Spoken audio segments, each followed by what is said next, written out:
Hola a todos, en este video revisaremos los métodos de cálculo de la pérdida de difracción para dos obstáculos y múltiples obstáculos. Para dos obstáculos aislados. Un primer caso se da cuando tenemos despejamientos negativos, pero insuficientes, es decir, que el valor del parámetro de difracción V está entre menos 0,78 a 0. Esta pérdida se calcula mediante el método de Epstein-Peterson.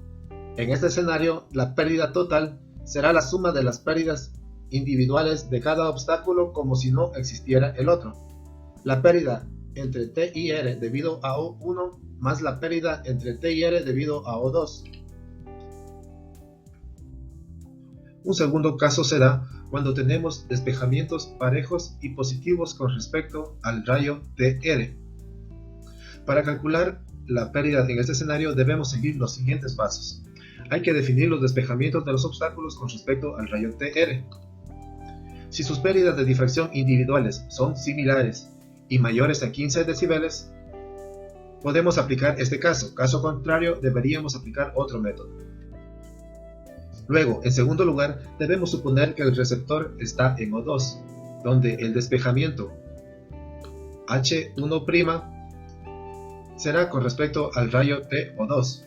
Aquí calculamos la pérdida de difracción debido a O1 entre T y O2, que sería L sub D de V sub 1'.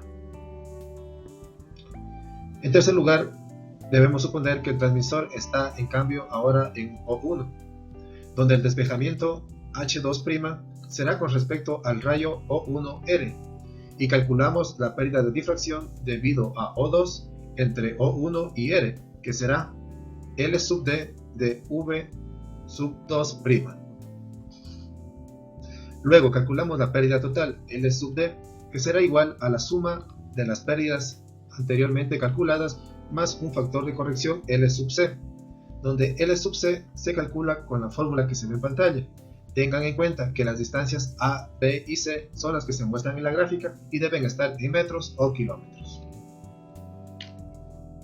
Tenemos un tercer caso del obstáculo dominante, donde si se analizan los despejamientos con respecto al rayo TR, el despejamiento del H1 del obstáculo O1 es mayor con respecto al despejamiento H2 del obstáculo O2.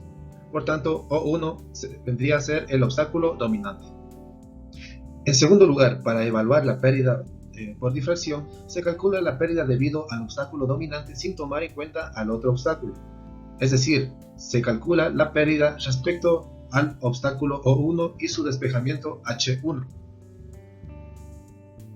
En tercer lugar, suponemos que el transmisor T está en el obstáculo dominante y procedemos a calcular la pérdida debido al despejamiento H2' del obstáculo 2 con respecto al rayo O1R, que sería L sub D V sub 2'.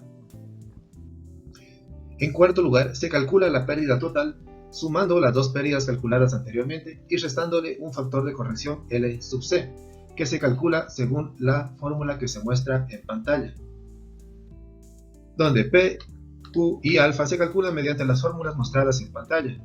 Hay que recalcar que las distancias A, B y C deben estar metros. H1 y H2 son los despejamientos con respecto al rayo TR y lambda es la longitud de onda en metros. También tenemos un método para calcular la pérdida debido a múltiples obstáculos. En primer lugar, se calculan los despejamientos H y parámetros V de cada obstáculo con respecto al rayo TR.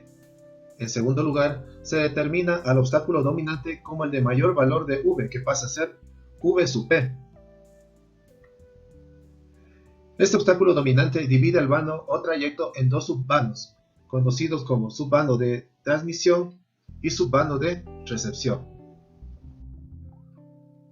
En cuarto lugar, se elige de cada subvano el de mayor valor de V, que pasan a ser el dominante de cada subvano y son conocidos como V sub T y V sub R. En caso de no haber ningún obstáculo en los subvanos, el subvano debe ser descartado de los cálculos.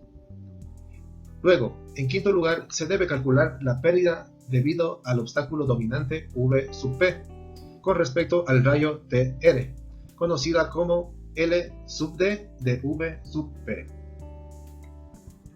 En sexto lugar, suponemos que R está en el obstáculo dominante principal V sub P y se calcula la pérdida del obstáculo dominante del subvano de transmisión V sub T con respecto al rayo TO3 del ejemplo de la gráfica, conocida como L sub D de V sub T'.